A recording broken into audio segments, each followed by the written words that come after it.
Okay, so before we get started with this episode, I just did want to be upfront. We had some pretty bad technical difficulties. I want to say 80% of the way through, the computer died that was recording all of the audio. So the last 10 or 20% or so, the audio will be pretty bad quality, but we managed to recover the footage and the audio for most of it. So just wanted to give you a bit of a message up front. I hope you guys are excited because this is our favorite time of the year. This is the Blockies 2021.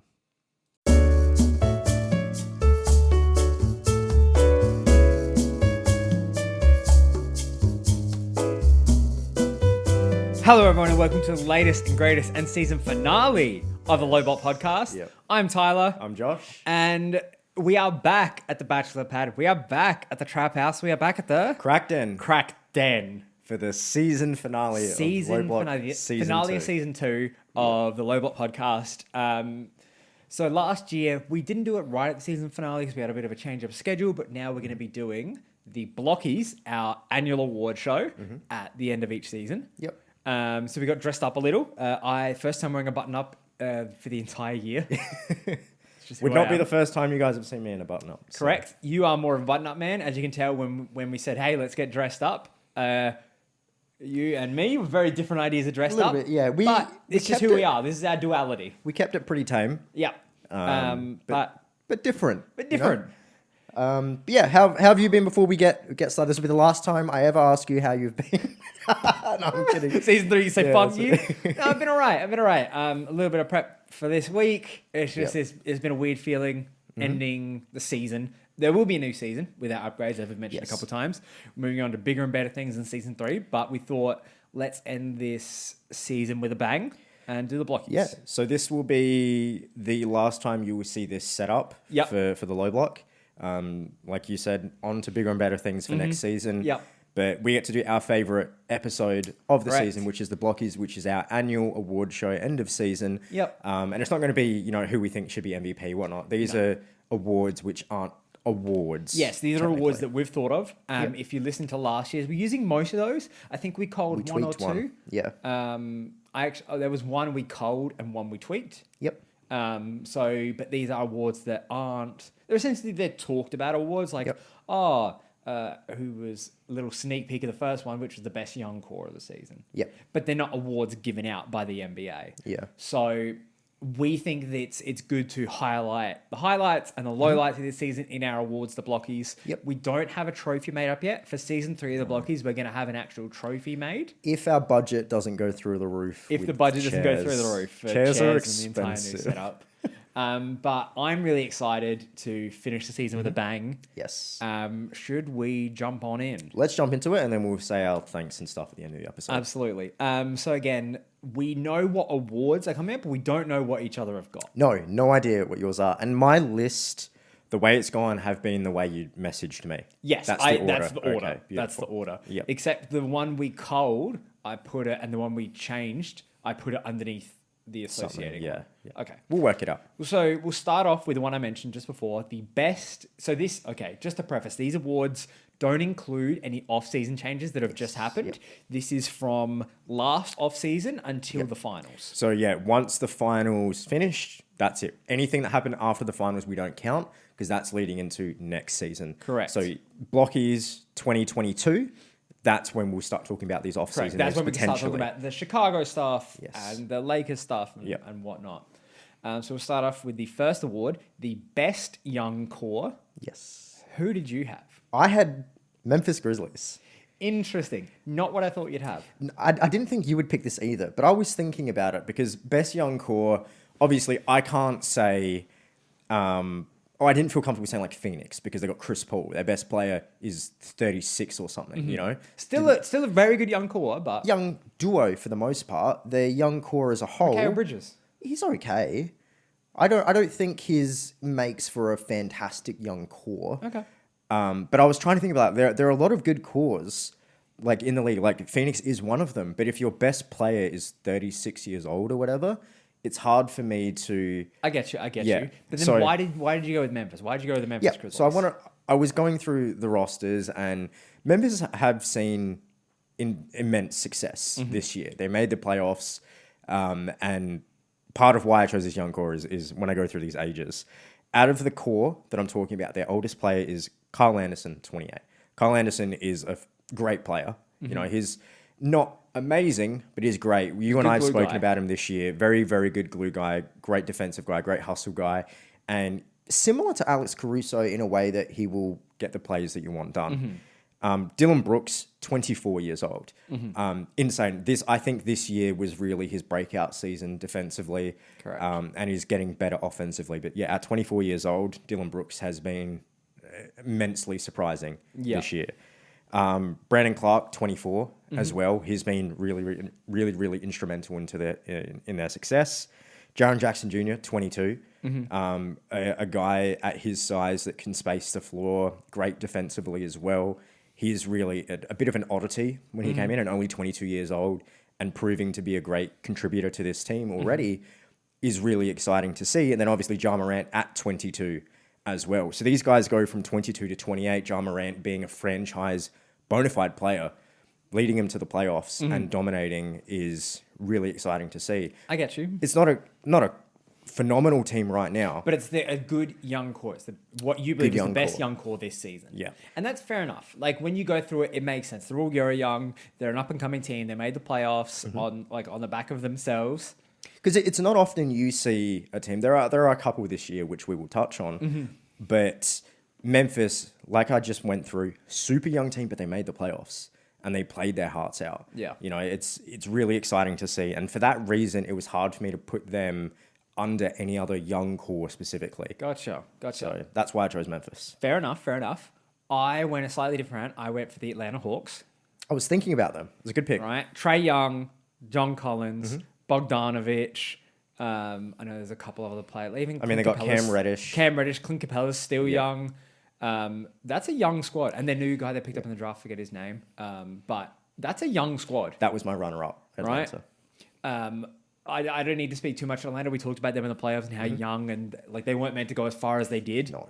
So 100% Atlanta. But Grizzlies a good pick. Like, even if you pick the Suns, I wouldn't have been too mad.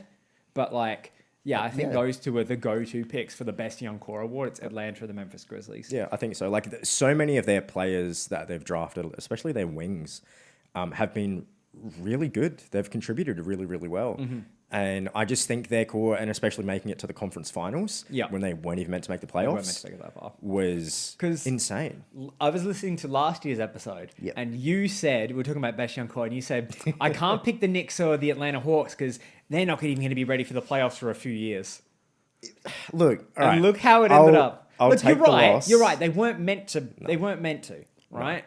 But they did. Yeah, and even touching on New York, it's hard for me to say that their young core is great. No, it's on the they got there on the back of Julius Randle. Yeah, and whether Julius can keep this up or not, I know they've got guys like Quickly. Like, New York have some really nice young players, but I think you're right. Atlanta as a core, really strong. Memphis as a core, really strong. I think these are the two top teams in terms of looking at the best young core specifically. Yeah, 100% agree. I think who did we say last year? Was it? I know New Orleans was up there for me. You picked New Orleans and I picked Memphis. Yeah, I think I would. Yeah, New Orleans, and I feel like New Orleans have taken a back step to it. Yeah, just because they haven't improved. Like, Zion's gotten really good. Brandon Ingram had a worse year. Yeah, you know, and then some of these other guys just didn't work out. We haven't seen much from Walker or whatnot. Look, so they'll definitely be in next year's Blockies.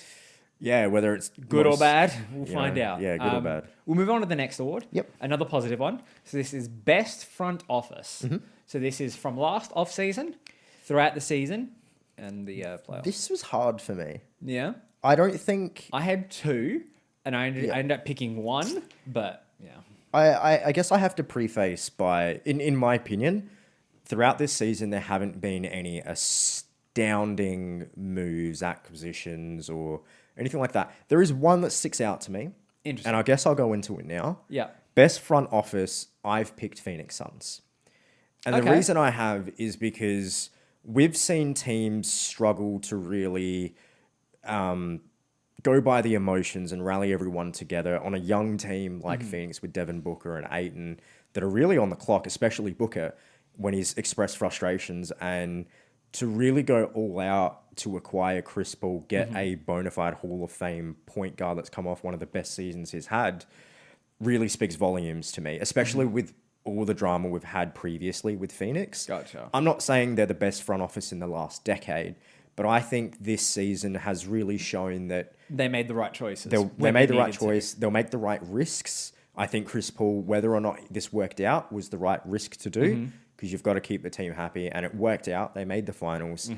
And for that reason alone, like, it's very similar to the Masai situation when they just went all in on Kawhi Leonard. Even if it was for 1 year, It worked. it was worth the risk. Yeah. And I think that this is very similar to me for that. And I have to give praise to Phoenix for really going all in, believing in Devin Booker, Ayton, Mikal Bridges, and finding their way with Chris Paul. I completely agree. I didn't think of that side of front office. So I thought more of, so like that was keeping your star player happy and making the push you need. Mine was a bit different. So I originally had Atlanta Hawks for their offseason moves or the Milwaukee Bucks. I went with the Milwaukee Bucks because they had holes in their team. Yep. And one of the holes was Eric Bledsoe. One of the holes was not having like a good wing defender. But they got Drew Holiday Yep.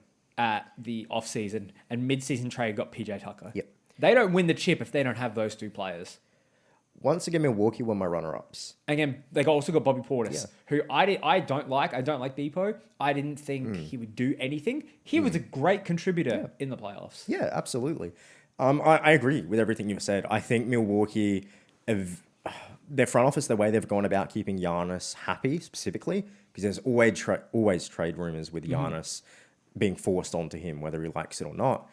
And they really went all in with the Drew Holiday, the PJ Tucker, the Bobby Portis. Let's go into let's just dig deep. Let's get the best of what we need. Because we can do it. And we can do it. And it worked out. I think Drew has been a bit of a disappointment, but they won the chip, so it's not in the defensive neither end. here nor there. Like the way he played in that final series made up for anything he did that year. Yeah. But I guess it's less on Drew, more on the front office, and what they've done is really, really phenomenal. I was tossing up between the two, but I guess just to see Phoenix make it and the team, and from where the front office was, very similar to like, you know, how New York were like, Dolan's ruining this, and this, but now they're looking quite better. Professional. Yeah, they did a 180 and they just turned it around. I Look, like I get the you. Milwaukee Phoenix pick. Suns head office was a joke for a while, the GOAT in the office sort of thing. Yep. I think, part of it leads into, and it's the same with Milwaukee, where if you can kind of turn it around and put your past allegations and stuff behind you, that's a sign of a good front office, rather than being stuck in the mud like the next team I want to talk about. Interesting. Okay, so we had two positive awards. We'll move on to a negative one because the Blockies is highlights and lowlights. I love the negative ones. Worst front office. Worst in the league of 20 to 2020. I got stuck between two, and I feel like you might have one of these two. I feel like we should definitely be thinking about the same team right now, because we've shit on them before, maybe a week or two ago. Yeah, I know one of them. So one of mine is the Orlando Magic. Okay. I wasn't expecting Orlando to come up. They traded off their two best players in Nikola Vucevic and Evan Fournier. What did they get in return? No, that is true. That's true.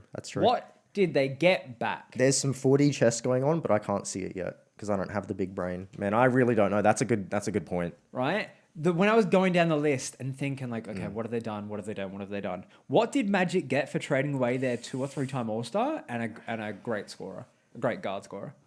I don't know. I really don't know. Like a couple positions. They got Wendell Carter Jr. And we just shit on him the other week. Yeah. I don't know. That's a really good point. What the fuck did the Orlando Magic get for trading away their 2 best players? I still... And then they also got rid of Aaron Gordon for Gary Harris. Which I'd actually maybe rather Aaron Gordon. Yeah. Wow, that's a really good point. That didn't really cross my mind. I still am more comfortable with my pick. Yeah. So the other one I picked was the Portland Trailblazers. Portland Trailblazers, yes, we agree wholeheartedly. So Portland have been a great team throughout the last 5 years or whatnot.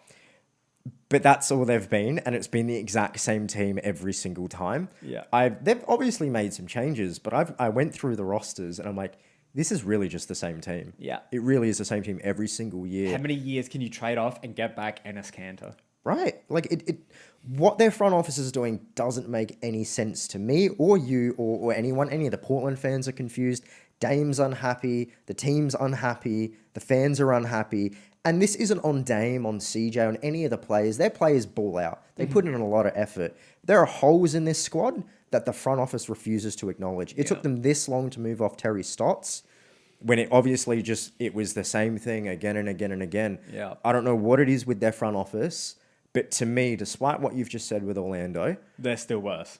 This just somehow feels worse despite being a potential 50-win team. And that's not even taking into account the stuff that happened in this offseason. Yep. So Blazers have always been a good team. Yes. But they had a chance to be great, and they didn't make the necessary steps. I just don't like This is running it back too much. Yeah, too much. We just spoke about best young core and what Phoenix did, especially in Milwaukee, where they went all out for their their star player, Giannis Antetokounmpo, Devin Booker. Yeah. Those front offices went out for their team, and then we see Portland do the opposite. It's like, no, this is fine. We've got you, Dame. We'll give CJ You do this again. every episode, Dame. Come on. CJ again. It's not front office time. You're on the books, Dame. Zach Collins. You know? He'll be uninjured soon. Yeah, like I don't get it. And for that reason alone, like if I can't explain why this team is running it back again and again and again and just getting bounced from the playoffs again and again and again, you're the worst front office in the league right now. I don't care if you've got Dame and CJ and you've been able to retain them thus far. You're not doing anything. Yeah. You know, you've spoken about this previously where settling for mediocrity is the worst thing you can do. Yeah. You know, being stuck as an 8th, 9th seed is the worst thing you can do. Whether you agree with it or not, I do think Portland fit that mold of they're really just kind of settling, and one day if the stars align, they'll make a huge run. But they did. The stars aligned and they made it to the conference finals. And that's the epitome of their success, and they've been worse since then. Correct. And they haven't changed anything about it except getting rid of Terry Stotts. And I don't know if the replacement is any better. No. You know, it's They're not willing to risk change. no. It really, it's complacency. Yeah. And I hate it. And I hate seeing this with such an MVP candidate in Damian Lillard. So we've picked the Blazers with a Magic as the runner-up. Yeah, Because I agree with you. what the fuck? I don't know what the Magic did yet. Now you've pointed it out to me, but I still somehow, with a team with Blazers Damian is Lillard, worse. it's not the team. It's because Blazers won't make a deal. It's the front office specifically. Magic made a worse deal. Blazers haven't made the deal. Making a deal is better than not making any deal. Correct. I agree with you. So we'll move on to another negative award, another low light. I love these. Most disappointing player. Oh, it's a shoo-in for sure, right? Hit me with yours. Tingus Pingus. Oh, that's a good one. That's Chris a good one. Stapps Porzingis. Okay, yep. This is a guy he was ultra disappointing this season, but at one point, so I'm not going to hold him to the high standards he was held to when he was at his prime. He's had struggled with injuries, but he was brought to Dallas to be a second piece. Yes. Right? It was the Chris Stapps Porzingis trade for Dennis Smith Jr. and Tim Hardaway Jr. got thrown in the mix. Yeah. And now it was the Tim Hardaway Jr. trade that Chris Stapps Porzingis got thrown in the mix. That's very true. Chris Stapps Porzingis is like the fourth. Like he's not as good as Dwight Powell No. on this squad. Offensively, especially not, no. Neither defensively anymore either. Oh, I don't know. I disagree with the defense, but that's fine. Let's. Like they're trying to help build a squad around Luka, and are they doing a good job? They're trying to figure it out. But Chris Stapps he's not the second or third best player on that team. It's disappointing because Mavs are a good squad. He's really disappointing. Chris Stapps has declined so much that it's just disappointing to see. It went from New York, 35 points per game, leader for MVP in that year, before he obviously got injured, unfortunately, to 12 points, if you're lucky. You know, a block. Defensive, I think, is good, but I don't think Dallas have ever been a good defensive scheme, No. you know? And I don't think that plays into Porzingis' strengths. But I agree with you. He's not my pick for most disappointing player. And I think the reason is, before I transition into mine, unless you want to talk about Tingus Pingus a bit more. I just want to say, I know who your most disappointing is, and it shouldn't be. I don't know. It's hard to... Because I went through the numbers as well. But why has your expectations changed? What do you mean? Why is my expectation changed? Whatever. Just all right. Mine's pretty obvious. I think the shoe-in should be Ben Simmons. Yeah, he has been the most disappointing player this year and last year, if I'm just being honest. But the reason why I hold Ben Simmons in this regard is because he's always heralded as the next big face of the NBA. When you go through his numbers, I didn't even note this down, but I can remember off the top of my head. It was first season 12 triple-doubles. The next season, I think it was 10. Next season, it was 8. This season, it was 4. His numbers have regressed drastically, and it's not because his minutes are regressing. There's only a 2 to 3 minute differential minutes per game throughout the 4 years he's been in the league. And the reason I'm frustrated when I talk about Ben Simmons is because he's meant to be this all-NBA player. He's meant to be a great passer, a facilitator. He is one of the best defensive players in the league, no doubt. But that isn't enough. No. It is not enough. When you've got Gobert, Andre Drummond, all these other guys, JaVale McGee, for Christ's sake, that are wanting to be involved in the offensive mix. They want to do more. And you have Ben Simmons wanting to do less is really frustrating at an elite level standpoint. I could give two shits if Josh Hart doesn't want to shoot that three. I don't give a shit. But I care if Ben Simmons doesn't want to take a layup. I get you. On a team that has championship aspirations, with Joel Embiid, Tobias Harris, all these guys coming to, they've got shooters on the team now. And you've got Ben Simmons, not that he can't shoot. He's 30%, by the way, from three. Yeah. Not bad. But mind you, of 0.2 attempts per game. It's horrendous. And I'll go through his numbers because this really ticked me off. This season, 6'11", by the way, can defend everything. We've talked about it. He's the best. 0.6 blocks per game. Tied for lowest in his career. He has made 0 improvement. 1.6 steals per game. Second lowest of his career. 4.9 free throws attempted per game. He doesn't shoot. He drives, by the way. Some of the biggest, I think the second most free throw attempts per game in the league is Trae Young. He is 6 foot. We've talked about this in prior episodes. There's the best scorers in the league, and some of the best scorers in history know how to make contact and don't shy away from contact. Like another player that shies away from the contact is CJ. He shoots like 3 free throws a game. Yep. And that's why I'm down on CJ. Yes. I agree with you. Like KD, Chris Paul, they all, even Trae Young, Luka, Harden, they go into contact because they're good free throw shooters and they know they're not scared of the contact. No, they're not at all. But for some reason, being 6'11" and a guy that can only drive, essentially, you're getting 4.9 free throws attempted per game, second lowest of his career. So no improvements in that regard, where they really, really should be if you're not shooting the ball still. 9.9 shots per game, lowest of his career. He has gone backwards from the start of his career. Meant to be a phenomenal facilitator. 6.9 assists per game, lowest of his career. Gone backwards again. 7.2 rebounds per game. 6'11", mind you, on a team that's not ultra big, especially when Joel Embiid does have to play outside a bit more. Lowest of his career.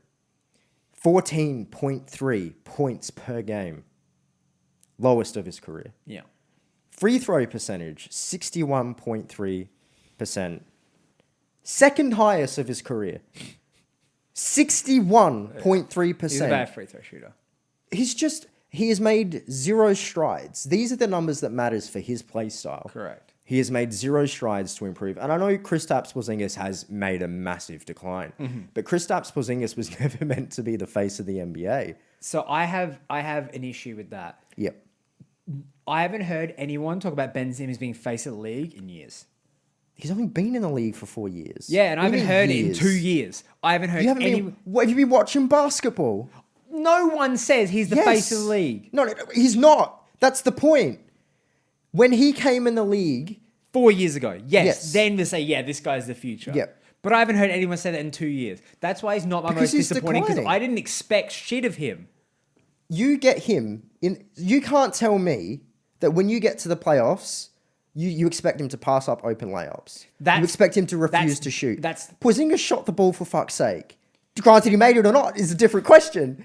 But Ben Simmons is the only player in the league that refuses to shoot. I'm not saying and that doesn't disappoint you or surprise you. It does surprise me. This is most disappointing. right? Yeah, You most.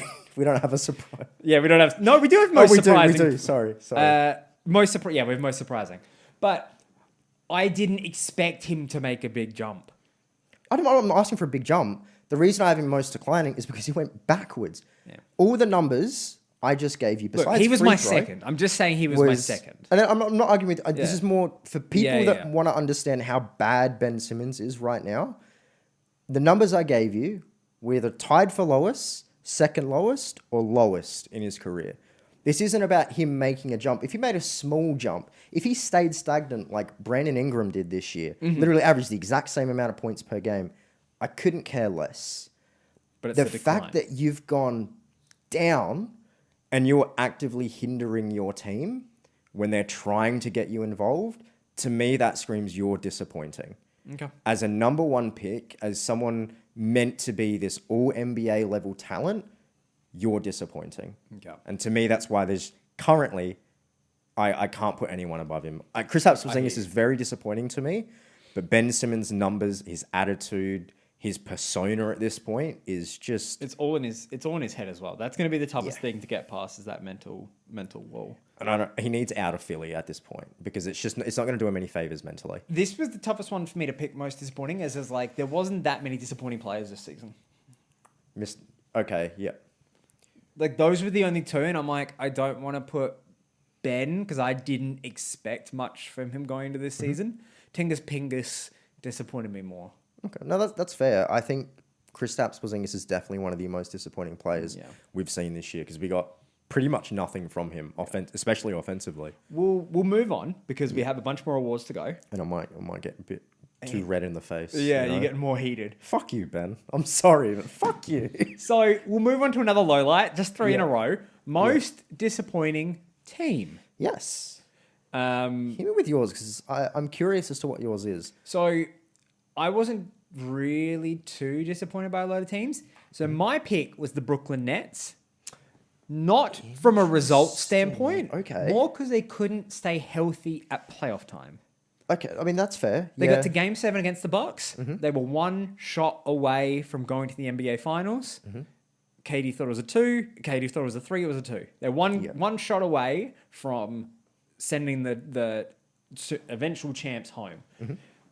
Kyrie didn't play hard and was on one leg. Yep. They're not disappointing for the fact of their result. The result's great. They went to the conference finals. Yeah, but I didn't get to see the Brooklyn Nets. I didn't get to see the 3 stars play at the same time. No, you didn't. You got to see... that's what's disappointing to me. You got to see Kevin Durant Have to put the team on his back. with a side of Joe Harris, who shot 47%, by the way. Awful, right? Insane. KD put that team on his back for the entire series. And that's great. It's very commendable. But I didn't get to see the Brooklyn Nets that I was promised. And that's what's disappointing to me. That's fair. Okay, it's a different kind of disappointing. Different kind of disappointment, because I wasn't disappointed with too many teams. I know which... I have a gut feeling about one you're going to say, but that one's one like...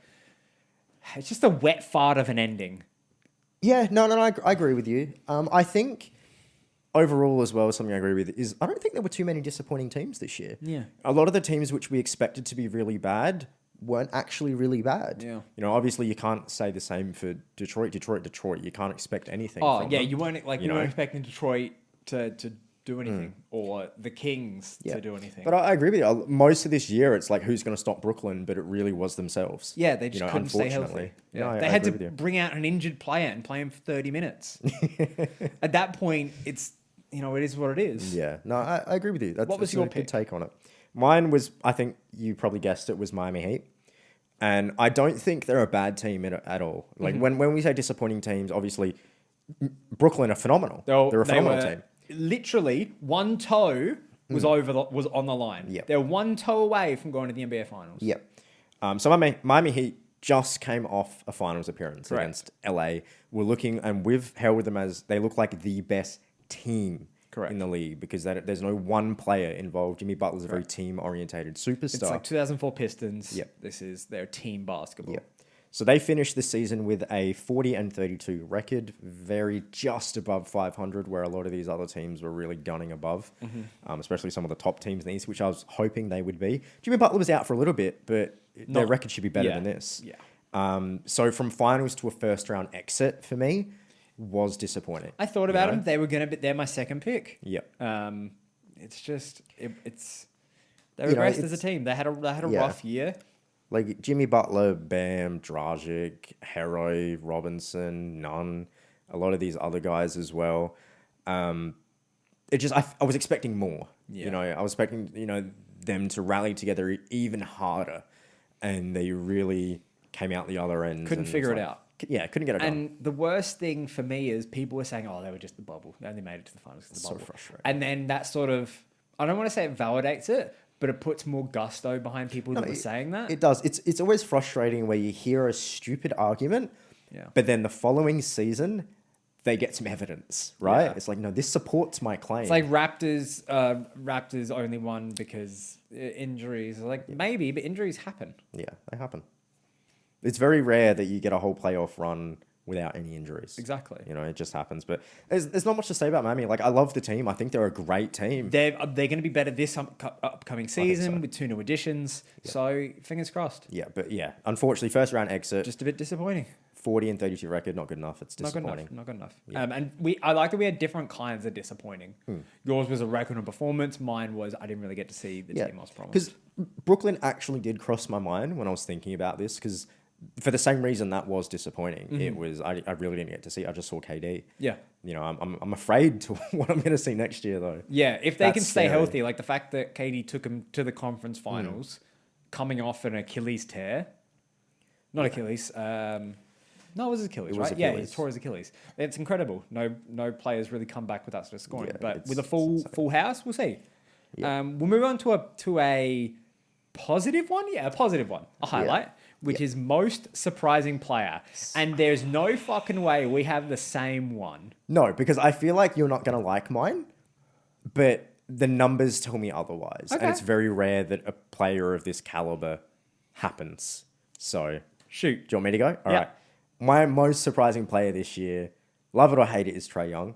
Okay. I think Trae, and it's not surprising as per regular season numbers and performance. I think Trae is always going to be a great regular season performer. Yeah. He brings his team on his back. This is his, third year in the league. He's absolutely insane. But it's the playoff performance. What I saw this year is what surprised me. Yeah. I was expecting 25 points in the regular season. I was expecting 18 points in the playoffs. Because it's a playoff dip. It happens with every player ever except LeBron. So if you've not been listening to our podcast or not been watching basketball, if you haven't been watching basketball, I don't know why you're listening to this. But Atlanta made it really deep in the playoffs. Further than they were supposed to. Really, really deep. Okay. And Trae Young, for the regular season, averaged 25.3 points per game, 9.4 assists per game. Insane for a third-year player. In the playoffs, this is what really shocked me. Okay? First playoff appearance, made it deep in the playoffs. Round 1, 29.2 points per game, 9.8 assists per game. Round 2, 29 points per game, 10.9 assists per game. And then Eastern Conference Finals, 28 points per game, 6.8 assists per game. His numbers went up. Yeah. For a player that's never been in the playoffs, has a lot of doubt against him, a small guy where things get tighter as a shooter, all his numbers went up. Yeah. He is the reason this Atlanta squad saw so much success. I know John Collins is great, Gallo's great, all these pieces are great, but I've never seen a guy this young, this small, have their first playoff appearance. Couldn't do this. Trae's a different breed. Yeah. And I think to me, his playoff experience has been the most surprising thing I've seen. Julius couldn't get this done. Look, I agree with you. I thought about putting Trae in because, like, for those who don't know how much tougher the playoffs is on a lot of players, everyone's percentages go down. Across 99.9% of NBA players, their percentages go down. The rare breeds, like their MJs and LeBrons, their percentages go down by a little bit. Yep. LeBron's may even go up. Yeah. But like, that's it. Numbers as a whole, like when I was looking through some other players, like Paul Pierce, for example, known as a great playoff performer, very clutch, just does everything on the floor, doesn't have these numbers. No. Not even close. Maybe 22 points, 23 points per game. One of his highs is generally 28 points in a game, but he's considered a great playoff performer. This is insane. And that's, to me, it blew my mind when I really went through the numbers and was like, yeah, you're insane. You're more than playoff ready. He did very, very well. Yeah. One of my most surprising. He was in my top 3. I'm interested for yours. There are a lot of surprising players this year. So one is I'm like, what the fuck? Why? And then by the end of the season, I'm like, fuck yeah, Campazzo. Oh, okay. So Yeah, that's surprising. Okay, so Denver Nuggets this year at the start of the season signed a Argentinian player who's playing in the EuroLeague. I think it's Facundo Campazzo, Something like that. 5'10" Argentinian player. And I thought, okay, well, he's going to be all right. He's going to be a third string, right? He very quickly became the second string. And then when Jamal Murray went out, he was our starting point guard because he is a great passer, a good scorer, a tenacious off-ball defender. Oh, I love it. The damn spider's web. He's diving for every ball. Yep. From a player I didn't expect to even get... Like, I expected him to get garbage minutes. He went to our starting point guard by the end of the season. Yep. Maybe I'm a bit biased because it's Denver, but there was no other player who I was like, you went from a player I didn't see even playing a minute to you're our starting point guard. Yeah, there were circumstances with Jamal Murray going down, but still, Campazzo was playing crunch time minutes. I don't think you're being biased at all. Funnily enough, I didn't have Campazzo on my list, but you're absolutely right. I think he's just not physically, but he's small. You know, I don't think about him. Yeah. I don't think about him. But you're right. He has been a big surprise this year because we don't stop talking about him. Yeah. Another one which I actually think deserves some recognition is actually MPJ, Michael Porter Jr. Yeah, took a leap. He's really come into his role, and especially with Jamal Murray out, he's stepped up to the plate. Got more shots, and his percentages went up. So Campazzo's doing the intangibles while MPJ's getting the shots. He's doing the tangibles. Yeah. And I think he deserves some recognition as well. What Denver are doing when Jamal had to go out in such a sudden turn have been really, really good to see. And I think you guys have two really good surprises. Very exciting. Yeah. That's why I said there's a guarantee we don't have the same pick for most surprising player. It'd be fucking wild if we did, though. If you picked Campazzo, I'm like, wow, we're on the same wavelength. Any other surprising players you actually might want to mention? A little bit for Randall. No one expected him to have the jump he did. Yeah. Obviously, numbers dipped in the playoff if that happens, but like the jump he made was surprising. Everyone knew he had it in him. Not that style of play and not that quickly. So just a quick shout out to the big JR. Yeah. Big JR, not small JR. Not JR Smith, Julius Randle. To be fair, JR Smith was surprising in that time where he forgot what the points were. Yeah. Even 6th man of the year, JR, I didn't expect that. Whew. Yeah, no, he was surprised. His New York days. New York. We'll move on to another highlight. Most surprising team. Let me do mine because mine's going to be quick because we've already touched on it. Same. It's the Atlanta Hawks. It's the Atlanta Hawks. I thought yours was going to be Phoenix. I really thought yours was going to be Phoenix. We didn't expect Phoenix to make the finals. We expected them to make the playoffs. I didn't expect Atlanta to make the playoffs. That's true. They weren't meant to. They had the best off season. But look, Phoenix were a big surprise, but I'm shocked Atlanta went as much as they did. You spoke about their young core. I spoke about Trae Young and his insane numbers. I think the way I thought about it was in every playoff series, Atlanta was the underdog. Yeah. Phoenix wasn't always the underdog. So they took it for me. Yeah. I mean, even going against LA in the first round, it was this Phoenix team are looking locked in. Yeah. You know, can we really pull this together when we're down some players? They beat us in a sweep in round 2. No, yeah. Phoenix were my runner-ups.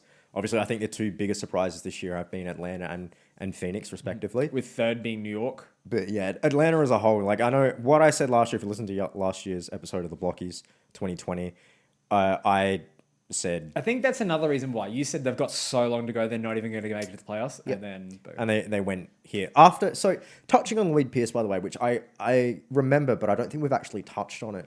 Have you heard about some of the big issues with Lloyd Pierce that just went under the radar?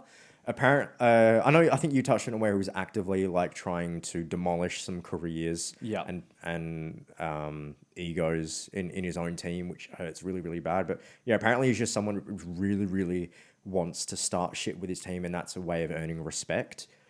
And I don't get it. So, to the face, Lloyd Pierce seems like a great gentle soul. Yeah, gentle soul, always out for the culture, always out for trying to put differences aside. But as a coach, everything I'm hearing, the longer this goes on, is like what actually happened with Lloyd Pierce. It gets bad, really, really bad. Interesting. We thought he was a Monty Williams, but it doesn't seem like he is. No, not at all. Monty Williams is what we thought Lloyd Pierce was. Yeah, no, absolutely. So biggest L we've taken. Yep. Look, I'm fine. I'll eat that crow. That's just what it is. Same season, they went from that to this. Yeah. And that is surprising. Yeah. Absolutely insane from what Atlanta have done. It's great. We'll move on to the next one because we're just trying to keep things snappy. The best starting lineup. I mean, when healthy. That's true. I got mine. I didn't even think about... Actually, I didn't think about when healthy because very rarely did you ever see it throughout the season. But it was rare. When healthy, the Brooklyn Nets. Yeah, that's what I have. And I'll just brush over it if you don't know. Go down that starting five. Kyrie Irving, James Harden, Joe Harris, Kevin Durant, Blake Griffin. Your turn. So that's it. I had them as when healthy. Yeah. When not healthy, it's the Bucks. Yeah, I think so. Bucks were my runner-ups. That's Drew Holiday, Chris Middleton, PJ Tucker, Giannis Antetokounmpo, and Brook Lopez. It's insane. And I know PJ and Brook Lopez don't sound great, but they really are perfect for There's a reason why everyone wants PJ Tucker on their team. Yeah. It's a shame Milwaukee couldn't get him back, but he's moving to the beaches, to Florida. To the beaches. But we've pretty much been on point, except for Campazzo. That really threw me off. I wanted to throw you that. But I appreciate that. But best starting lineup. It's like when healthy, Brooklyn. It's Brooklyn. Especially now they picked up Patty Mills. Like it just gets deeper and deeper. And you know what they just acquired as well? What? Is Cole Korver as their shooting coach. Yeah. You don't need shooting, buddy. You don't. Steve. Steve Nash is also one of the best three-point shooters we've seen. Yep. Jesus It's incredible. It's incredible. We move on to best bench. So you're going to hate me. I spent so much time on this. Okay. I couldn't get one. Interesting. That's fine. I picked the one I picked last year. Who'd you pick? The Clippers. I thought about the Clippers, but they're not as deep as what I recall. If your bench squad consists of Terrence Mann, Nick Batum, who's had a comeback year, Luke Kennard, and Marcus Morris. Yeah, I mean, I'd be inclined to agree with you. It was a tougher pick.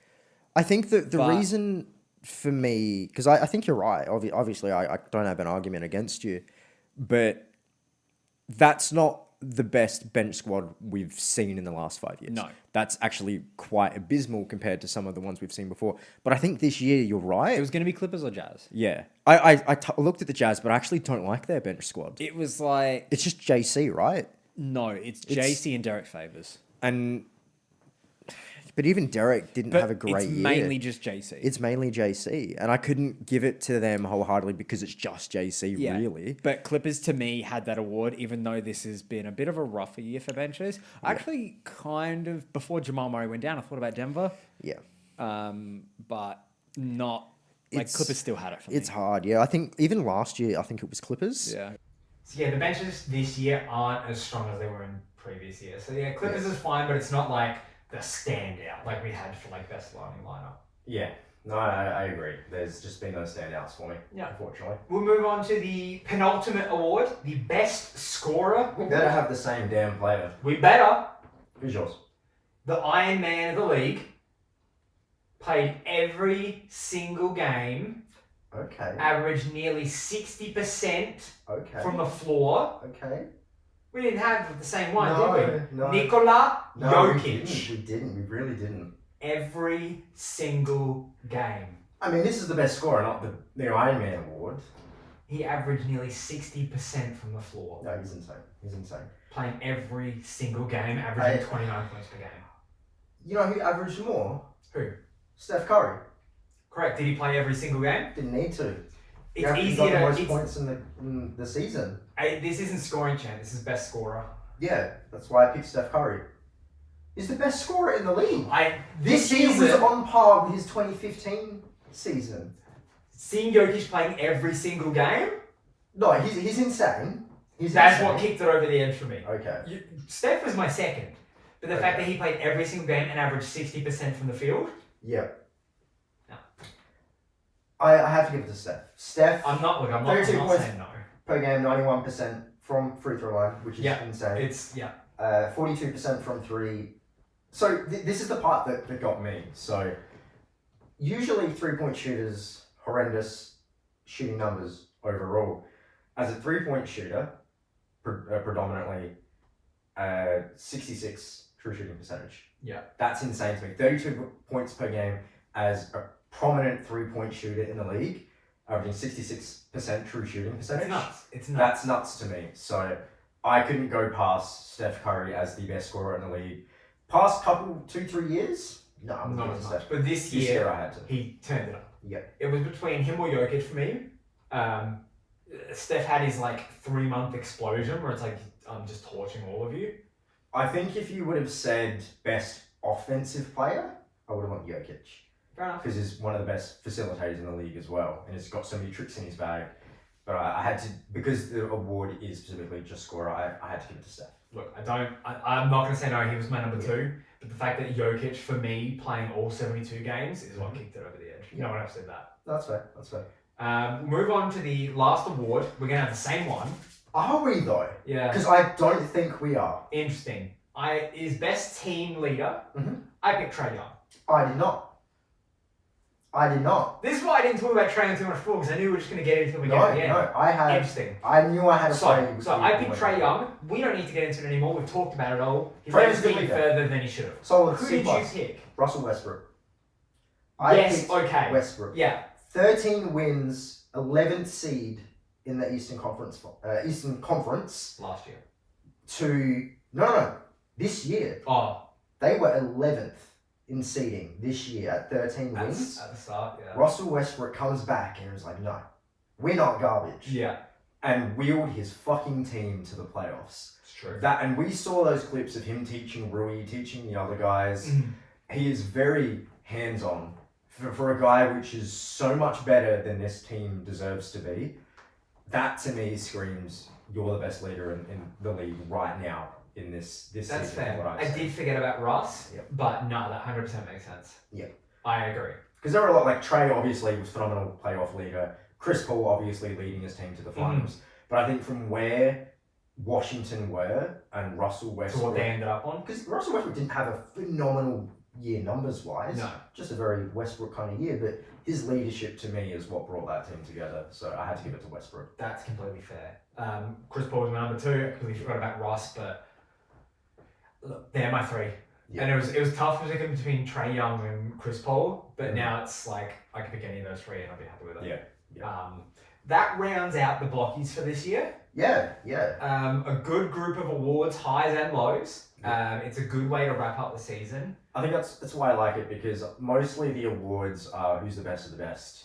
And we get to have an award show where there's more discussion involved, not just, you've scored the most out of points, you're the scoring champ. Obviously, I chose Steph for the scorer, but I think it's because there's just so much of what he brings is a phenomenal scorer. But we get to have those discussions, and we do get to discuss some of the shitty things about the league and players and teams. And lowlights are just as important as highlights. And entertaining, for sure. 100%. I love talking about Ben Simmons. You love it. You do. Ben Simmons and James Harden, you bring them up every episode. The only reason I brought him up this episode is because it's on Brooklyn. I know. I had to. Yeah, that about wraps up this season of the Lowbot Podcast. Yep. It's been an interesting season of technical difficulties and new adventures. So like this episode, you guys would have known by now that we've had technical difficulties if we sound a bit different. Yep. Look, hopefully we can recover what we've lost, but it is what it is. That physically or internally? Mentally, look, we've had a couple phantom episodes that is just lost to the ether. Yeah. So I guess to not end on a bad note, because obviously there's going to be a thing that will play at the start of this episode, which is very disheartening. But this has been the most enjoyable season we've done so far. Correct. First season was a bit of a roller coaster. I guess it comes full circle where this is the way we're ending season 2, right? Yeah. This is worse than how we started. Yeah, this is worse. So that kind of sucks, but I love doing this with you, and we'll be bigger and better for season 3. Yeah. But yeah, I guess thank you to everyone that's been Thank you for everyone watching that's watched even a minute of this podcast over the past year or two. It's the favorite part of our week every week. Yeah. We're going to be taking... Sorry, go ahead. I was just going to say, the beautiful thing about the Blockies is we made up these awards. Yes. For these. If you've got any awards that you would like, or anything you just want to discuss in general, flick it through. Yeah, flick it through. And we can always add it for next Blockies Yeah, as well. yeah. You know? Like this is a community award. Yep. It's not, it's on par with the Grammys, on par with the Dundies, but it's a community award. So if you guys think, I want best dancer, we'll put it in. You know what I mean? Like if you guys have a good award suggestion, we'll chuck it in. You want to know why we don't have who's the best dresser in the league, who has the best fashion sense? Because it's always JC. Serge Ibaka would win it every single year. It's JC. It's not, it's Serge Ibaka. It's JC. It's Serge. Do the outro. It's the favourite part of our week. Oh, before I get to the finishing touches, you're going to see either no episodes from us for a little bit or very sporadic episodes. Yes. If it is an episode, it'll be a real short one covering any off-season moves, but it'll be very informal. It won't be at this setup. This is the last time you'll see this setup with this camera from us. Yes. Next time you see me, I'll have my phone in my hand. Yeah. So new setup. We're gonna take the time to obviously work on the setup. There's a budget involved with that. Obviously now we have to really work out these tech issues to make sure they don't happen moving forward. I don't want any more phantom Which episodes. I apologise for. It's not your fault. It's not your fault. But yeah, so we've got some things to work out, but I want to make sure everything's in place before we 100%. start season 3. Yeah, season 3 is going to be a big one. Like you might see a few sporadic episodes in the off season. Probably we'll call them just one podcast, the off season, so on, so and so. But the season start, brand new setup, brand new us. Same order, you guys. Thank you very much if you made it this far. It's a favourite part of our week. Every week, if you tell your friends, it would be much better because the more people listen to us, the more people watch us, the better. We are on Facebook and Instagram at Logo Podcast. We're on Spotify, Apple Pod, Google Pod, Anchor, Breaker, Last FM, Nonstop Pop FM, Groove Shark. Wherever you get your podcast, we are there. Thank you very much, guys, for another season. See you next time. Thank you. See Bye. you in season 3.